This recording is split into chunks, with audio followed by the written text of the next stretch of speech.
technology.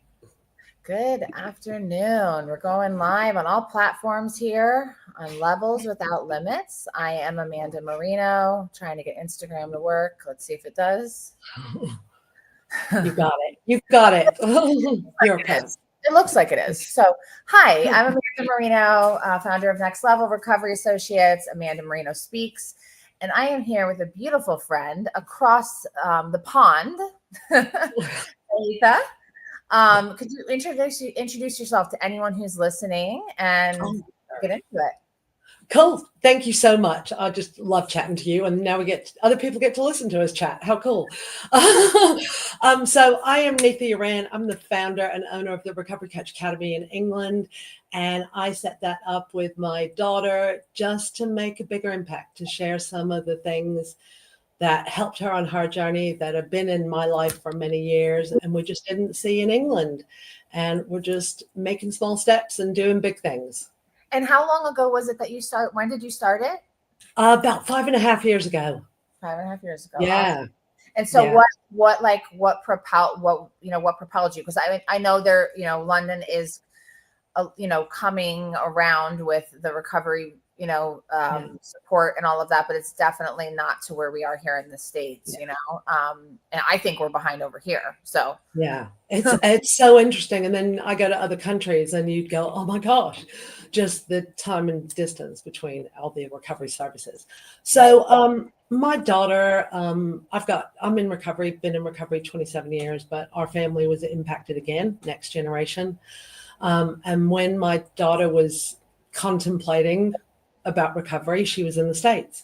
So I flew over to the States and spent almost 2 years taking care of my mom and my grandson, waiting for her to be ready to go to recovery treatment. And eventually she made the call and we had the window of opportunity and she went. But I had amazing family support from recovery coaches for the 2 years before my daughter found recovery. Wow, that's amazing. And then when she went to treatment, she got assigned a recovery coach. And then when she left treatment and came back to live with me in England and looked for support, she couldn't find what she was looking for. So that recovery coach in Texas helped us again. Wow. And so we had recovery coach. So, the 2 years before my daughter found treatment, 3 months in treatment, and then probably 18 months after that, all of these amazing recovery coaches, recovery allies in the States helped us. And it was like, wow. And then COVID happened and all of the things that we'd had for support, we were even able to access more. She started going to alumni groups with her treatment center there. I could join the Naranon meeting group in the little church I'd found in the Woodlands, Texas. And I was just I got to be a bit of a pissed off mama, to be honest, in the beginning. And I was like, why aren't there recovery coaches in my community? Yes. And I was like, not everybody will want one or need one, but if somebody wants one, why aren't they on the buffet of options? Absolutely. And I would love to hear, and we could both explain this, because this is something that you hear a lot for people that are not, that don't, because I come from the old school and so do you, It was like, this is the way you do it or you don't do it at all. And you and I both want to make an impact on a global level where we help people, with whatever will work for them. Right. So I come from the black and white mentality, do this or that's it. You'll die, basically. Yeah. Jails, institutions, or death. Yes. Yes. Yeah. Listen, I am so thankful for all I learned in that. But then Me too. Came to a point where I was seeing different people in different situations, and it opened up my mind. What would you say for someone that's a super 12 stepper that doesn't understand the difference between like a sponsor and someone who's a professional coach? Because I get that a lot, and a lot of my coaches get that when they go to meetings. Like, will say stuff to them because they don't understand. This is a professional service. This is not what a sponsor does. So could you explain that? So I guess the first thing I usually say to them is, if somebody chooses not to go to a 12-step fellowship, then they will never have the opportunity to have a sponsor. So they won't ever have any support and never access that if they don't choose to go. Right. So what about all the other people that don't choose that pathway? Don't they deserve someone? So that's sort of where I started. And I think, to me, it's really simple. That sponsor is there to guide you through that program, through those 12 steps to the best of their effect and in a mutually way with confidentiality and privacy. I think recovery coaches really help people implement their learning from whatever pathways they are and live with it and engage with it and put it into fruition. And I think the other thing is I engage with several people now and they have multiple pathways. Absolutely. So they might go to all these different things and engage with different people and they're not exclusive sort of anymore. Yes, you can have a sponsor and a coach. Yeah. And very different roles. Very different roles. Sponsor, coach, therapist. Yes. All three. And why shouldn't we? Yeah. Why should we not, navigate all that? And I mean, I'll be really honest, like I employed a therapist about 18 months ago. We are 4 generations living in one household, thriving in recovery, navigating intergenerational living and running a business together and working from home. I need to navigate all that on different levels. And a therapist has a purpose, a sponsor has a purpose, and a coach has a purpose. Absolutely. I love that. Thank you for the clarity. I felt bad for some of my coaches that, they're very involved in recovery meetings and they're not comfortable with like explaining the difference when people come at them and say, well, we do it for, this, but it's a sponsor it's their experience, their strength to take you through the 12 steps the way that they were. And that's pretty, that's the role. I mean, some do a lot. There's other people that absolutely. But they're a coach is like, professionally trained in helping you build recovery capital and build, work on goals and be there in between for certain challenges. And it's someone that's a trained professional. Absolutely. And I think, a coach there's a lot of buzzword in the UK about the word lived experience. And I think, to frame somebody or feature somebody as just a period in time, which was probably one of the worst times, and that experience coming out of it, it just devalues all the other personal and professional lived experience that you have. And I think as a coach, you have to also build that professional experience and your personal development and all of that and bring that to the table along with lived experience if you are lucky enough to have lived experience. And even if you don't have it, you can still do good work in this field. Absolutely. Absolutely. So, I mean, what I heard from that, which you can correct me if I'm wrong, is, it's good to take care of yourself and do your own before you want to jump into coaching. Now, I know that, a lot of people when they're first getting better, like they get this passion, this zest, and that is a beautiful thing. I'm really grateful that I didn't have that until about 4 or 5 years in. Then I was called to start, and so in different phases I've been called. So I'm really grateful that I had like 4 or 5 solid years of just working on myself. Before I wanted to do anything. Our friend Sean says hello. I was thinking of you, Sean, today. Oh yeah. It was great to meet up in London. I was like, he popped up. I was like, oh my gosh, come over here. No, you're our bestie. We love you. Sean is a fantastic coach. Sean and I did a companion coach, like 101 kind of basic training, and kind of like the things we think that people don't tell you, like you think you want to be a companion. This is what it's really like. So, Sean, we need to do that again. That was fun. Absolutely. Yeah. And that's it. It's more, people, I think there's an assumption that a coach just does one-to-one coaching or sits with somebody as a companion. And there's just so much more than that. And I think most of the people I coach now, we're not even talking about drugs and alcohol. We're talking about how to live an amazing life that's fulfilled, navigate moving in with my first partner, my first episode of grief, a first promotion, or applying for a first job that's in a different field. There's life happening out there. Yeah, going after your dreams. For me, that's it. Yeah. For me, passion and purpose have been really, really very, very instrumental on my healing journey, because I lost a lot of really great things. And some people maybe haven't, we've all lost things when we come to, whether it's mental health, recovery, trauma, whatever your healing path is from, eating disorder. There's so much now of so many things. But, I needed to find passion and purpose, or I don't think that would have continued. It was Yeah. important. And I think it's really important to a lot of people. If there's nothing to look forward to or to live for or to work for when you feel like you've ruined everything, then that's really, really hard. Yeah, it So, is. And I think that's so true. I mean, I was probably anonymous for like, gosh, 18 years. And then when my daughter got into recovery, I was like, man, things have to change and shift, and yeah. her, I don't want her to feel ashamed about this, but I just think we have to talk about this and have professionals that help us and, step out and show what life looks like beyond the worst part of our life. Yes. So you train coaches. So like what are some of the things that you train your coaches on and have them like and what are different things that people may not know a recovery coach does and can help with? Yeah, I mean, I think it's really interesting. I think especially in the UK. So we have the National Health Service. It's a very different framework. We do have private treatment centers and there's community treatment options. Um, but the word recovery coach, I think it's been in the UK, but it lands different in my world because I felt it in an American style, in a Texas style, over many glasses of iced tea. It just, the whole thing. Um, and I think the recovery coaching, when we talk about, is more than just one to one coaching. How do you really advocate for somebody? How do you really be an ally of someone? How do Absolutely. you do really good engaging community education and organization? Mm. What if there's no resource there? How do you build that bank of resources and connections? Or what if you have to become the resource for a while? Yeah, like in You rural know?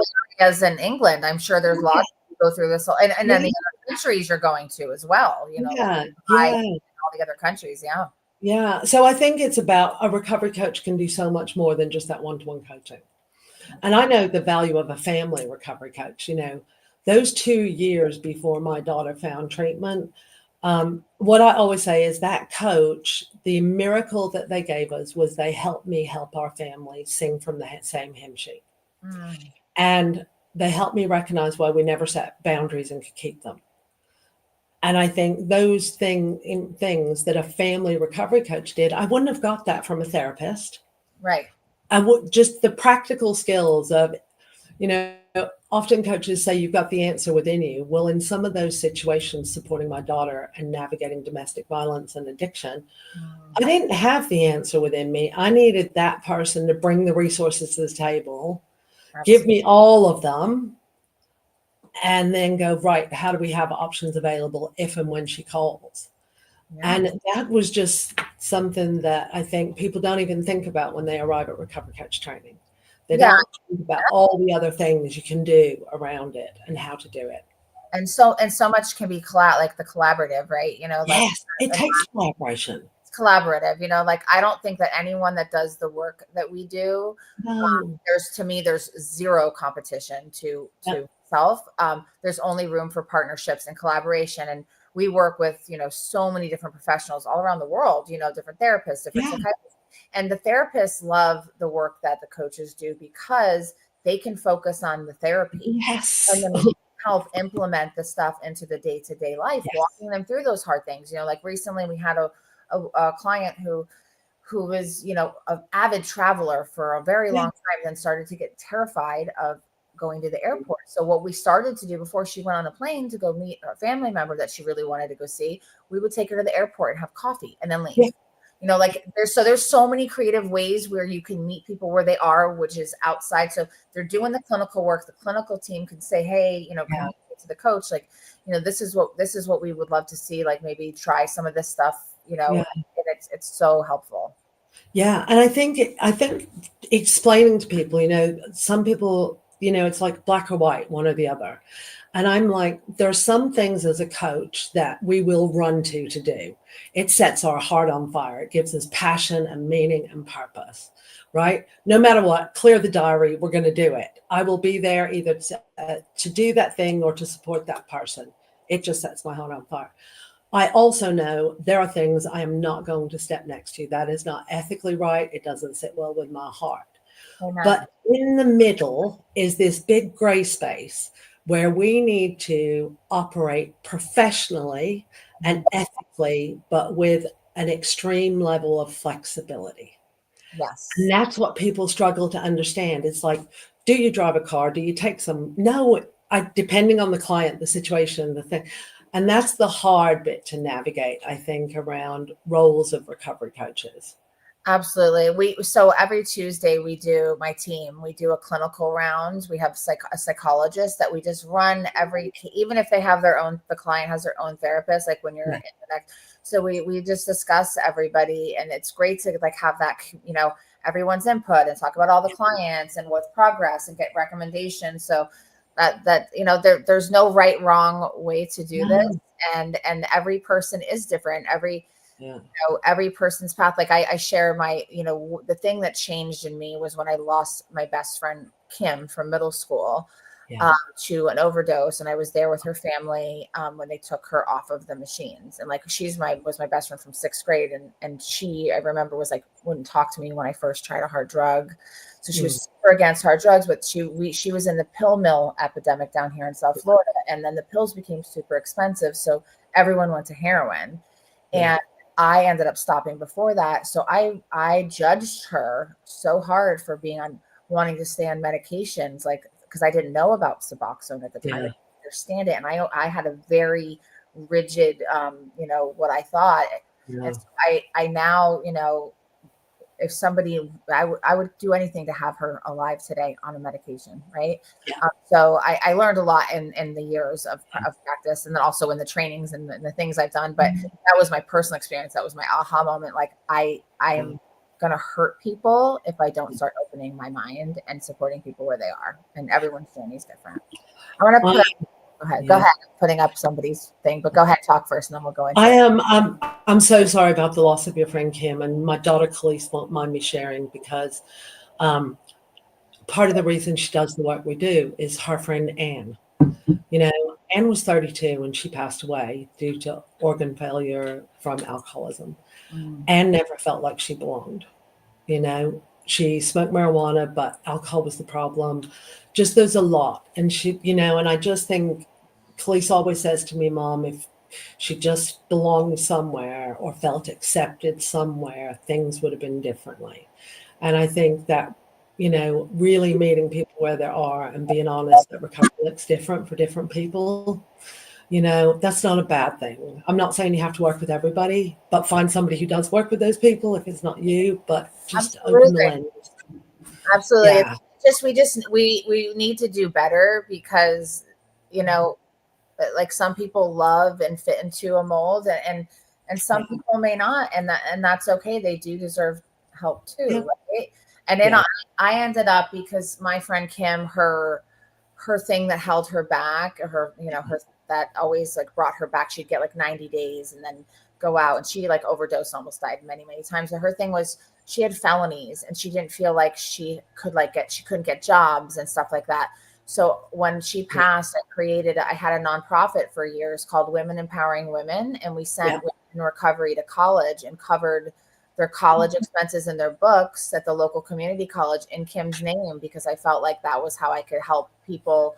Even if they have felonies, you can go back to college and you can write, the board 10 years later and get a nursing degree and things like that. So so that was how. And now her father has an RCO in the west coast of Florida. Al, if you're watching, hello. He's an amazing soul. So he's found some healing and helping others in recovery, and he's amazing. Yeah. So Pastor Deborah I love Pastor Deborah. She's always coming on here and saying the best things. Great topics to be discussing for people. Healing is so needed in so many areas of our lives. Thank you for discussing this topic that many are dealing with as well. Love, Pastor Deborah. Pastor Deborah, I have DM'd you to see if you want to come on a live. So DM me back. There you go. Pastor Deborah, get on here with us. And then our girl, Meg, my 2 favorite women. Oh, hey, Meg. Hi, Meg. We need 3 of us adventure. That would be fun. Meg, you should come to Dubai. Yeah. One more here from Pastor Deborah. Again, finding one's purpose for living is vital. Everyone needs to find their purpose for being here on the earth. Yeah. Amen. Yeah, I'm with you. I'm with Yeah. you. So when you and I, we've played like these, these WhatsApp phone tags, and then now Yes. we've got plans. Yes. We're going to Dubai together, Yeah. in December. Yes. Yes. And Yes. so tell me about your experience with bringing this now that you've, kind of established this in the UK. You had a calling and were being invited to go to other countries where it's less accessible and far less heard of a recovery Yeah. or anything around that because of, the cultural pieces. Yeah. I think it was really interesting. I think, when we started, we had this great intention of hiring a local community center and running our first training. And then COVID happened. And I do not know how or why. There was no marketing budget, no advertising, anything. But within a few years, we trained people in 27 countries. That is God. That is divine. That is It's it. meant to be. You know? Yes. Yeah. And I think through that, I was like, oh my gosh, how do I do this even and navigate? We even learned, we were like, how do we have a translator on for a blind person so that they could engage who was in a foreign country? And we navigated it all. We had 3 interpreters per day of training so they could trade off and, make this a good experience for everybody. And then I was invited out to the GCC to train some recovery coaches and in Qatar. And I just think, I'm so grateful somebody just saw what we were doing and the validity of it and were willing to give us a try. That's it. But I think from that, the lessons around recovery and accessibility and how to be culturally curious but compassionate without demanding shared knowledge. There have been so many lessons. And Khalees and I started collecting the definition of recovery from the people in every country we trained. Oh, I would love to hear some of those. And do you know there's some countries that don't even have a government definition for recovery? Wow. Yeah. But I think so. That actually surprised me. That actually. Yeah. When you think about it, you went, yeah. But and that's so we started having conversations in training with people who were in Spain or Thailand or all these people joining, and just I was like, oh my goodness, they're not going back to places that talk this language of recovery coaching like we do. Yeah. So like my daughter is so much better at tech than me, so she created a community app. And we have our own app for our students. So all of these communities are talking about recovery, and they might be on day one, like they've never heard a word about recovery capital, and they're just hungry to learn. So we create that. And then in the Middle East, we've trained 50 coaches. Then we trained another 50. And just, I even spoke to 2 of those participants today. It's about giving communities and organizations that a toolkit that has been compassionately and co-production curated to be fit for their culture, and then helping them to then do that themselves, and I've had people say to me from a business model, Naetha, that sucks, and I'm like, but that's not, no, because if they can exponentially grow that, and we don't have to be there and they can do it in different languages, why would we not want to pass that gift on? Absolutely. And so now we've got global impact sounds really big, and you and I mentioned this earlier, and I think it is global impact. So it's now 33 countries that have at least 1 or 2 recovery coaches. Some have many more, but all coming together kind of maybe to challenge some of the, like you and I said, our perceptions about what it should be, and just have conversations and look at how they can take recovery coaching and make it relevant, even just a little bit, just to start doing something different in other places. It's amazing. I have a colleague that works with me. He's been also a friend for many years. His name is Angel Legresse. So Angel, if you're watching, I'll connect you. I've talked about connecting with him. He does a lot of work in South America. He's translated a lot of literature Yeah. different countries there and brought it and advocated, and he's amazing. So, like for him, like if I'm dealing with a lot, and here in South Florida, we have a lot of Latin families, and I don't come from that background. I remember trying to connect with a mom and explaining to her boundaries and things like that. And I could tell it was not me. So I called Angelo. Angelo went and met with the mom, and literally within 20 minutes was on board, because I recognized that I did not have the understanding of the culture, and Angelo very much does. He is in Colombia. He's in, he's just in all those countries down there in South and Central America and doing all this work. So yeah, recognizing and having the right people, whether, on your team or in your Rolodex, in your diary, in your we're old school Rolodex. Diary, for my American friends is like your planner. That's the UK version. I learned a lot of London words in my travels there. And I love them. The loo. Yes. Got to pop filling. Mind the gap. That's me and Sean's favorite. But recognizing too, as a professional, like I had someone that asked for someone in Mandarin, and I offered to get a translator. And I searched for. Do you know anyone that does coaching in Mandarin? Not a coach in Mandarin. I know somebody who speaks in Mandarin. We found somebody eventually in Florida that's a coach and a therapist, but seeking out the things that are needed. Like we want to be able, like you and I have this mission separate but together, that our mission is to reach people that don't know that there's help and hope. And for me, it's mental health, trauma, all the things. And then, and with you, it's recovery. And if we go to the same old things that we've been going to, not to knock them, because I've learned so many things, but my mission for the past couple of years has been, how can I bring what I've learned and find people that have never heard that they're not alone, that have never heard of a therapy that, sometimes coaching is a little softer to chew for people. Because I do also life coaching, co-parenting coaching, like all kinds of stuff. That, I want to reach the people that don't know the resources. I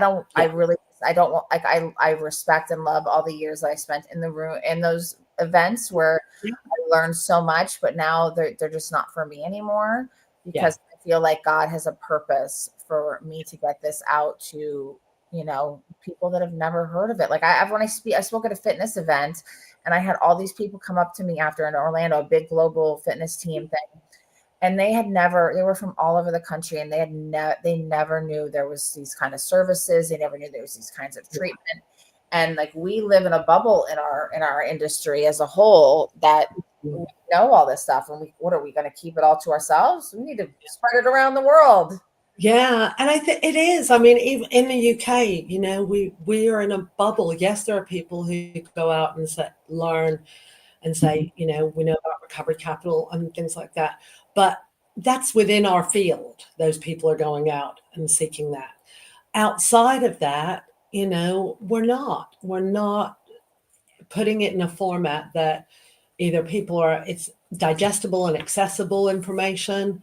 And I have found, I spoke at an event, and I think there are about 200 CEOs, nobody in the addiction space, and I just said to them, I said, just humor me for 20 seconds, stand up. I said, please sit down if you have been directly or indirectly affected by someone's alcohol, drug use, substance use, gambling, pornography, addiction. And there were 2 people out of 200 left standing. Amen. There it is right there. And I told those 2, you can sit down because you know me now. So now everybody's even. Yeah. That's 200 people who had never heard the concept of long-term recovery support to help maintain and sustain recovery. That recovery is not treatment. Treatment initiates that. Just all those basic sort of things that we know and talk about in our field, we assume other people might know. And just their response and willingness to learn and be open to have a discussion, I was truly touched. I was like, wow. Yeah. That's the kind of impact that we both want to make currently. Yeah. Right? Yeah. Like, like my TED talk that I'm doing in September is basically, a deep trauma, Yeah. I can't really say exactly what it No, is, but confidentiality. but it's something that is very personal and very, hopefully relatable to many people and can help. That's my purpose and passion. Like, I hope that it helps people not feel alone, and to know that this healing thing is a journey. It's not a destination. I used to believe that with trauma, like I accepted this, like the whole, like, I got to do this for my recovery stuff. Like, early on, but the trauma piece, I was like, okay, I'm going to work on my trauma, my sexual abuse, all this stuff, and I'm going to put it in this box, and then it's going to be there. I went to a trauma intensive and found out, no, that's not going to happen, Amanda. This is a lifelong journey, but at least I know where to go. And in America, where there's tons of things out there, there literally are so many people that have no clue that there's certain therapy. Or options or coaching or programs or just anything, that there's any help. They think they're alone. And one. Just that the need to belong and the need to be able to access or easily access, just, it's not even about information. I think if we make conversations accessible, then we start to make information accessible. And, and I think it's about just, if you're able to open the door to a group of people for conversation, you have opened that door, if not for your benefit, for many other people that might come behind you. And I believe that it's karma, it pays off, but we just got to start opening the door so more people can have these conversations. And then whatever they choose to do with that information, great. They will choose to do something. Not do something or do something. And they'll reach out to people, and hopefully we'll have an army of people ready to support them at whatever that looks like. Yeah. And it's just having people like, oh, wow, I'm not alone. Oh, there's stuff out there for me. And I think that, and then, like bringing this into other cultures, like, let's talk a little bit about Dubai. Yep. Because you spoke there last year. You're speaking that at the Education 2.0, and I'm speaking at the Founders 2.0. So thank you for that connection. No worries. I'm super excited. We're going to hang out in Dubai together. So just tell me a little bit about that experience last year and like what drew you to want to go back and also bring me to come and share my message. I think I got invited to speak at the Education 2.0 conference. So the majority of people in that room have an investment in education, whether they're teachers, head teachers, they might be running international schools, they might be advising, a whole range of a variety of people around education. And they'd asked me to come and talk, and I was like, has anybody spoken about the topic that I'd speak about? And they were like, nope, you're the first. So I was a bit nervous, because, it's not.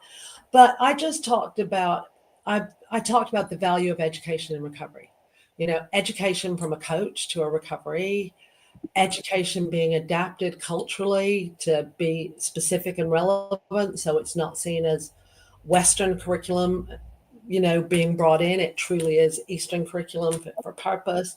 The value of educators, all of those teachers, head teachers, if they become recovery allies or advocates for, to help families, they are in prime position, and they don't worry if you don't have the skills to do it, just know the resources, and I think, so speaking to educators and just their willingness to engage in a conversation that for some was a conversation they had never engaged in before. That is like the dream goal for you and me, is to hit a room that they've never heard a message like that before. Like that is and not for any kind of profit, because I know that you and I both have talked about this. No, this is This Yeah. isn't for money for us. Like No. this is heart God calling work. Yeah. You know, I'd rather turn down someone that's not a fit for me as a client, Yeah. and make an impact in a room that has never heard of anything. I believe it's meant to be. It's meant to be. You know, speaking to that room of education, there was nobody in there who wanted to do my training. This was not about that. This was about planting seeds of hope amongst people who probably had never heard this. And there were 4 or 5 other people that went with us that were all in recovery, you know. And I think I asked them if I could, you know, state that they were there in the room, because culturally, you know, there were people from many different countries there. And I said, you know, if you want to have a conversation about this topic, I even recognize that you might not want to have it with me. You know, so I said, there's more than 100 years of recovery in this room with me, and it comes in the shape of men, women, you know, just please, they've all stood up and made themselves known. And just the conversations that people had privately around the topic, and it opened those doors. That to me, you know, that's why I'm going back. I'm not going back to do anything really about business. Sure, that's great if somebody wants to learn and come to our training. But I just recognize the impact and the conversations that have kept going. And those conversations are really slow. This is really new territory for somebody. You know, speaking to someone from Bahrain or Oman or some of these other countries, they, you know, that was like the first time one person had a conversation one-to-one with me. Yeah. You know, and I think that keeping that respectful space, but being open to just start that, I believe that the seeds planted there, I will never see bloom, but I believe they will bloom. Absolutely. You know, and so that's why I go. And yeah, just very thoughtful conversations with some smart people who are willing to sort of be open-minded to listening to something new sometimes. Well, I'll be in your presentation, obviously, and if you need to call me for anything, I will be. Yeah. I'll be on and ready. Yes. Yeah. So, and then Yeah. hopefully Yeah. our conflicting times. We'll have to talk about that after. Hopefully, similar Yeah. times, not the same Yeah. times. Yeah. It's very, very powerful. It's just very, very powerful work you're doing, and the lens that you see it through. You're teaching people to see through a more compassionate lens.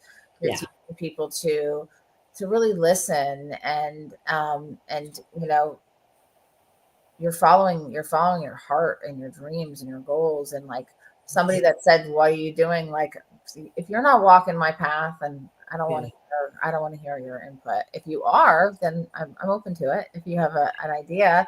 But I remember when I started Next Level, like I had tons of people tell me I quit a very cushy job that I was very good at. Yeah. And people were like, are you crazy? You're never going to be able to pay all your bills. You're going to have to get a job. And I was like, okay, worst thing is I have to get a job. That was my worst thing. So I haven't had to. So.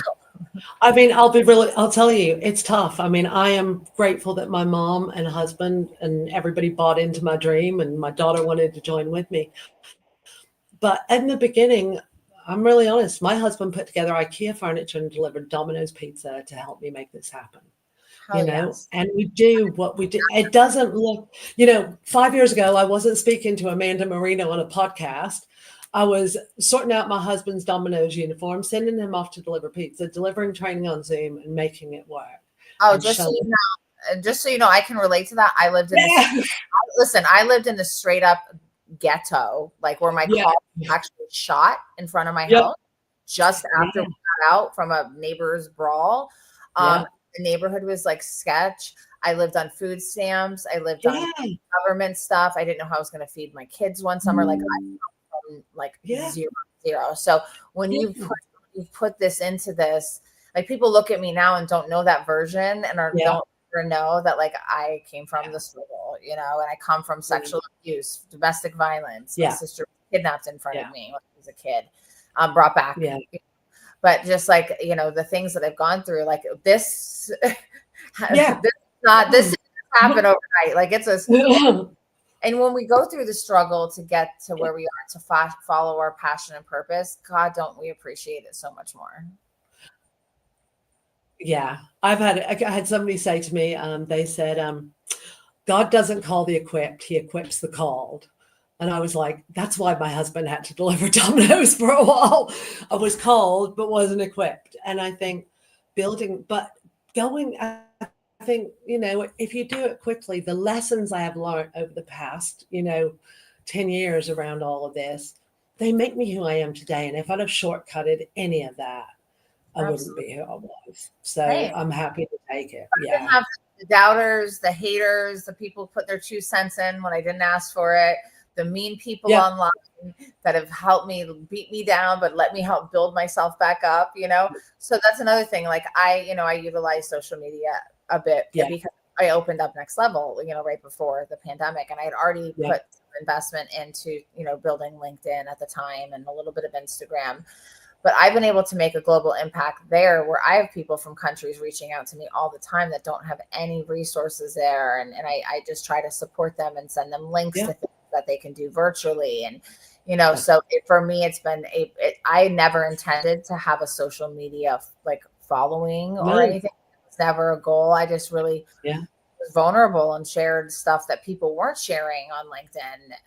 And I was getting back then, I was getting like hundreds of thousands of views on like one post talking about trauma or recovery or something. And I was, wow, this is impactful. And so that's what's my drive now, At first it was to come on to like Facebook and be like, hey, everybody, guess what? I didn't become a foot like you all thought I would be.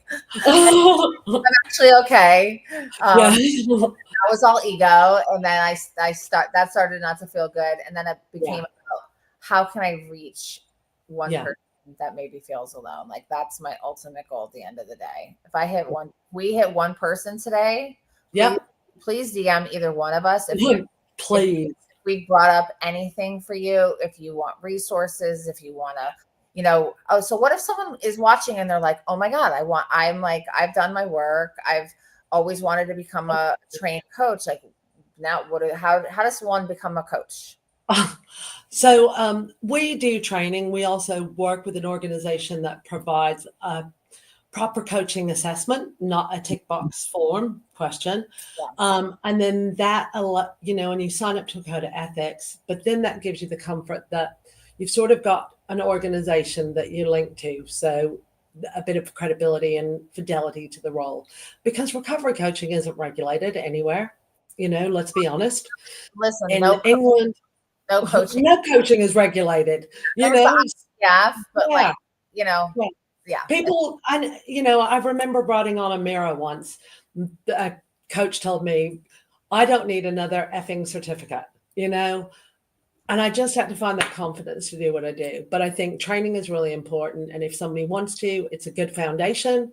But then even from our conversation, if you want to go off and do some of those other kind of jobs, you need to build your professional skills on top of this training, and get some practice in. So, but we just welcome, our training is so inclusive. We just have friends, curious people, 6 months in recovery who just want to learn and add it to their toolbox.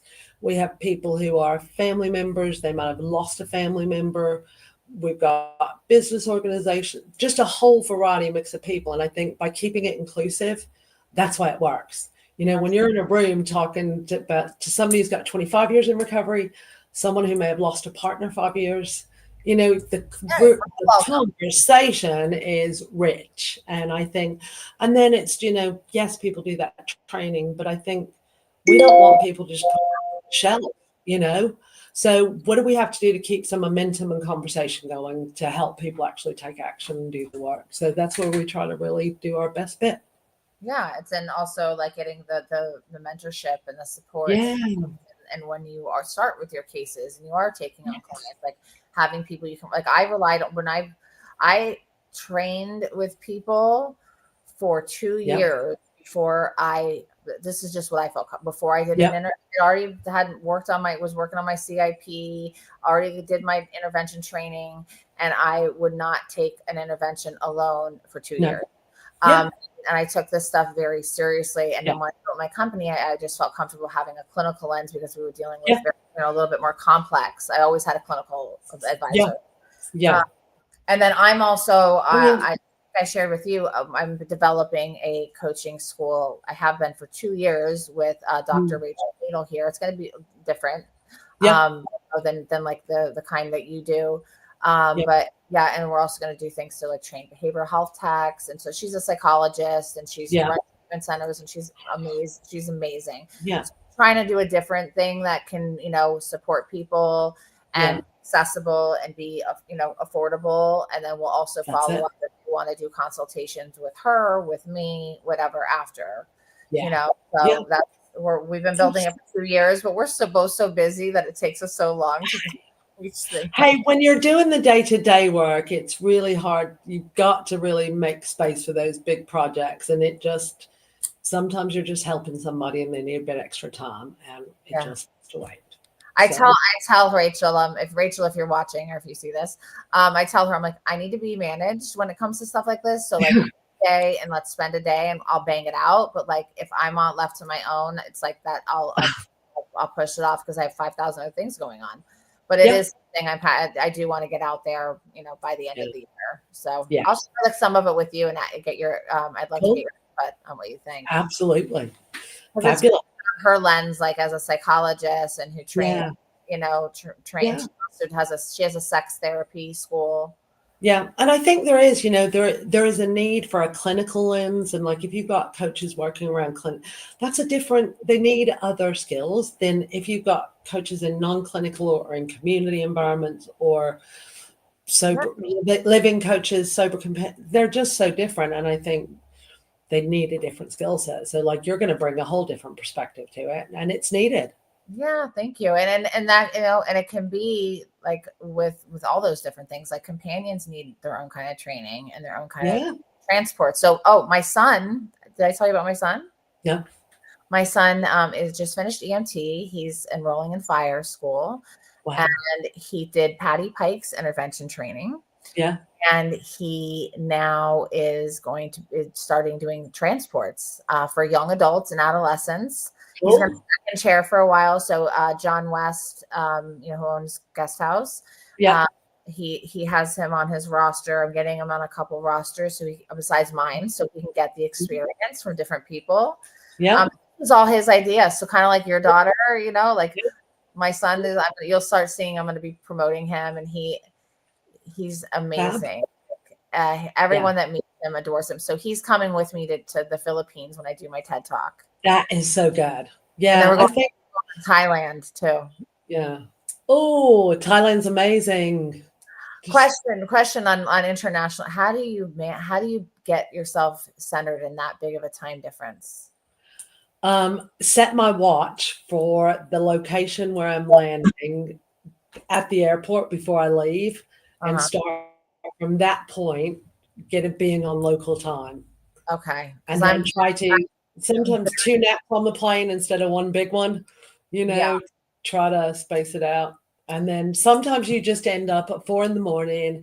in front of a beautiful monastery as the only tourist having the most amazing picture because all of that failed and you're just there anyway. So I just want to make sure for the talks that I'm doing. In Philippines and Dubai and South Africa that I can get myself adjusted easily. Yeah. Start on their time that day. Okay. Yeah. All right. That's what I'll do. Suck it up. So any last messages on the global level? Like what anything you want to share or how can people reach out to you and also what are we going to be doing together in Dubai? I don't know. Eating lots of great food. Meeting all kinds of people that don't know about all these having great conversations. And probably, you'll get your share of Arabic coffee. Oh, awesome. So, I spent some time in Morocco, so I have a little bit, but Moroccan is a little different Arabic than they're all different. But I spent 3 weeks in Morocco in my 20s. I stayed at the Palace. Nice. Nice. I was when I was a professional hip hop dancer. Yeah. And you got to go to all those cool places. There's a lot of, listen, I've lived a lot of lives. So we all have. I don't want to even remember. I listen, before it got funky, it was great. Yeah. I had a lot of good like opportunities, and that was hard for me when I changed my life to be like, man, look what I blew. But you know what? If I would have kept going down there, I could have been a Britney Spears or an Amanda Bynes, and God bless them. We're here for you too if you're listening. You know, there are people that can meet who you are and help you in a different way. But yes, how can people find you? Recoverycoachacademy.co.uk or Naetha.com is links back to the same thing. I'm on Instagram. I have an unusual name, Facebook, LinkedIn, all of that good stuff. Happy to help and have a conversation. And I just think the goal is to keep planting seeds, and the more seeds we can plant at volume to create more conversations and spread a little hope and positivity that people can recover and have good lives. That's all what it's all about every day. Yeah, amen. And if you are watching and you're here in the States or you're any of the countries that I partner with, you know, and you want to hire Naetha to train your teams, to train, you know, whether it's corporate, whether it's, you know, your treatment center, you know, you want to equip your program, or people that have case management companies and have new coaches that need the training. You know, I know that you offer a brilliant training. Thank you so much. Yeah. Well, thank you so much, love, for your time and your energy. This was fun. This makes me just so much excited for December. Yeah. And maybe I'll see you in England later this year. Are you coming? I can't because I have South Africa. Wait, I have Philippines and Thailand, and then I have South Africa and Kenya with my daughter. And then I have with you in Dubai. So that's kind of a lot for international. That's more than I've never been to any of those places. That's the most I've ever done in my life in a year. So an adventure of discovery. Off you go. Yeah. All right. I will see you in Dubai. I will speak to you before then, I am sure. I have a lot of questions about Take care. I have the hotel information and all that, but look for both of us at Dubai 2.0, me and founders, Naetha and education. And check it out. It's going to be a great event. And if you want to come participate, we could both share the link with you. So reach out to us. All right. Thank you for joining Levels Without Limits. Global solutions for mental health and substance use awareness. And I appreciate my guest, Naetha. I'm Amanda Marino. Check us out on Next Level Recovery Associates and AmandaMarinoSpeaks.com. Thanks. Have a great day. Bye. Hold on. You can stay on. Hold on.